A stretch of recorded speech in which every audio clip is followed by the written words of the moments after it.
Hello, welcome back to খেলো Bangla channel. আজকের ভিডিওতে তোমাদের জানাতে চলেছি কলিঙ্গ সুপার কাপে 4জন বিদেশি খেলানোর নিয়ম এবার বদলাতে চলেছে এআইএফএফ। সেই খবর জানাবো আজকের এই ভিডিওতে। তাছাড়া থাকছে বিক্রম প্রতাপ সিংকে নিয়ে আপডেট বেরিয়ে আসছে মোহনবাগানের সঙ্গে। সমস্ত খবর জানাবো খেলার আরও আপডেটেড খবর। তার আগে প্রতিদিনের মতো বলবো, খেলার আপডেট খবর পাওয়ার জন্য আমাদের চ্যানেলটিকে সাবস্ক্রাইব করতে একদম ভুলো না। তো চলো শুরু করা যাক আজকের প্রথম খবর। আজকে প্রথম খবরটি বলবো, গতকালকে কিন্তু সেমিফাইনাল ম্যাচ খেলে ফেললো মোহনবাগান সুপার জায়েন্ট টিম তাদের ঘরের মাঠে দ্বিতীয় লেগের ম্যাচ। আর এই ম্যাচে মোহনবাগানকে অতি অবশ্যই জিততেই হতো, কারণ প্রথম লেগের ম্যাচ তারা জামশেদপুরের কাছে 2-1 গোলে হেরে গিয়েছিল। বাট গতকালকের ম্যাচ প্রত্যাশিতভাবেই মোহনবাগান টিম তারা 2-0 গোলে হারিয়ে দিয়েছে জামশেদপুর এফসিকে। যেখানে প্রথমার্ধে খেলা কিন্তু 0-0-তে শেষ হয়।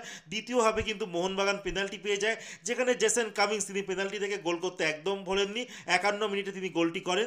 মোহনবাগান টিম 1-0 গোলে এগিয়ে যায়। তারপর স্কোর দাঁড়ায় অ্যাগ্রিগেটে 2-2। যেহেতু আগের ম্যাচ জামশেদপুর তারা 2-1 হারিয়েছিল, আর এখান থেকে মোহনবাগানকে জিততে গেলে আরও একটা গোলের দরকার ছিল, আর সেটাই করে দেখালো আপুইয়া।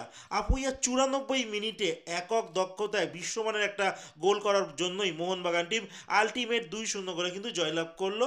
আর এই ম্যাচ থেকে মানে দুটো ম্যাচ মিলিয়ে তারা 3-2 গোলের ব্যবধানে কিন্তু তারা জিতে পরের রাউন্ডে কিন্তু মানে ফাইনালে চলে গেল।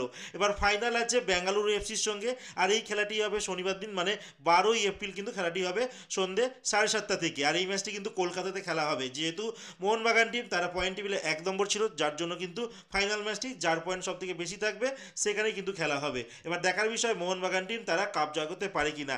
মোহনবাগান সুপার জায়েন্ট টিম তারা আইএসএল এর কাপ ফাইনালে কিন্তু টানা 3বার খেলতে চলেছে। এর আগে একবার গ্যাপ হয়ে গিয়েছিল, মোটামুটি যদি ধরা হয় তারা টোটাল 4বার কিন্তু আইএসএল কাপ ফাইনাল খেলতে চলেছে। এর আগে একমাত্র আইএসএল এর টিম যদি বলি সেটা ছিল ব্যাঙ্গালোর এফসি, তারা 4বার খেলেছিল।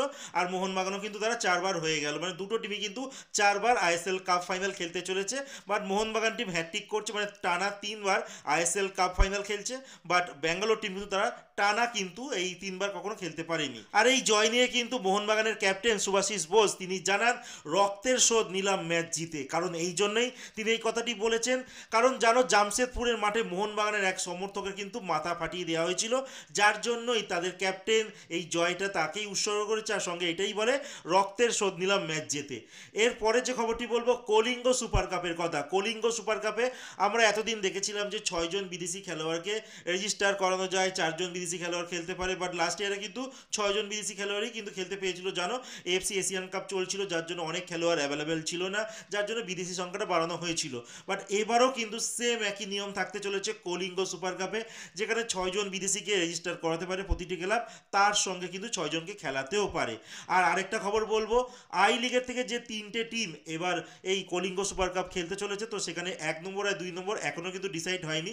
বাট 1 আর 2 কিন্তু মোটামুটি কে থাকবে সেই দিক থেকে ধরে নেওয়া গেলে সেখানে ইন্টারকাশি আর চার্চিল ব্রাদার্স দুটো টিম তো থাকছেই, তারা 1 আর 2 তাদের পর কেউ সরাতে পারবে না। 3 নম্বর টিম হিসেবে রিয়াল কাশ্মীর ছিল, বাট তারা কিন্তু সুপার কাপ খেলছে না, মানে কলিঙ্গ সুপার কাপ খেলছে না, যার জন্য গোকুলাম কেরালাকে আমন্ত্রণ জানানো হয়। আর গোকুলাম কেরালা কিন্তু তারা রাজি হয়ে যায়, তারা কিন্তু এই টুর্নামেন্ট খেলতে চলেছে।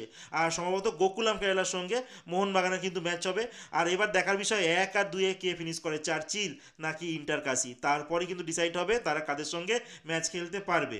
এরপরে যে খবরটি বলবো সেটা হচ্ছে দল বদলের খবর, যেখানে বিক্রম প্রতাপ সিংকে কিন্তু সেল করতে চলেছে মুম্বাই সিটি এফসি। যেখানে খেলনাও কিন্তু জানাচ্ছে যে এই বিক্রম প্রতাপ সিং এর সঙ্গে এখনও কন্ট্যাক্ট রয়েছে 1 বছরের, 31শে মে 2026 অবধি মুম্বাই সিটি এফসির সঙ্গে। তার আগেই কিন্তু এই খেলোয়াড়টিকে তারা সেল করতে চাইছে। জানো সেল করতে পারলে একটা ভালো টাকা ট্রান্সফার ফি কিন্তু এই সংশ্লিষ্ট ক্লাবটি নেবে। আর তার সঙ্গে আরেকজন খেলোয়াড় কথা বলবো, সেটা হচ্ছে মেহতাব সিং। অনেক দিন ধরেই চলছে এই মেহতাব সিংয়ের সঙ্গে কিন্তু এখনও 1 বছরের কন্ট্রাক্ট কিন্তু বাকি রয়েছে মুম্বাই। তারপরও এই খেলোয়াড়টিকেও তারা ছাড়তে চলেছে কোনো ক্লাবে সেল করার জন্য। এবার ট্রান্সফার ফি নিয়ে এই দুটো খেলোয়াড়ের থেকে এই মুম্বাই টিম কিন্তু তারা লাভবান হবে। এবার দেখার বিষয় কে নেয়, কারণ মোহনবাগান টিম কিন্তু এখনও অবধি যা খবর পাওয়া যাচ্ছে যে মেহতাব সিংকে নেওয়ার জন্য অনেকটাই এগিয়ে রয়েছে।